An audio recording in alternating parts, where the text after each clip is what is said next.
J'ai choisi de dessiner un composteur pour plusieurs raisons.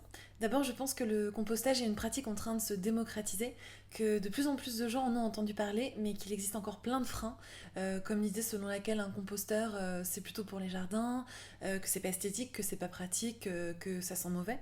Et j'avais vraiment envie du coup de créer un composteur qui s'intègre dans la cuisine comme un ustensile ou comme de la vaisselle avec des formes douces et épurées, un peu comme la sensation qu'on peut ressentir quand on touche de la céramique émaillée.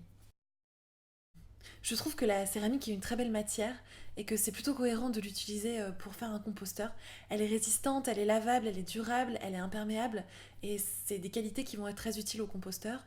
Et je voulais vraiment que cet objet puisse être techniquement fabriqué à Dèvres et qu'il puisse également parler à tout le monde, que les gens aient envie de l'utiliser et qu'ils puissent avec adopter de nouveaux gestes. Alors j'ai choisi de faire une référence au patrimoine céramique d'Evroy dans le motif, mais en partant d'une observation technique qui est celle de la piquette.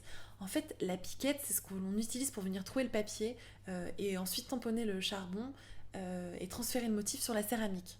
Alors, il est indispensable dans un composteur que l'air puisse circuler, et j'ai voulu rappeler la tradition donc, de la réalisation du motif avec du coup ce système de trous en détournant la fonction d'aération du composteur et en alliant le dessin et le motif par le trou et par le perçage.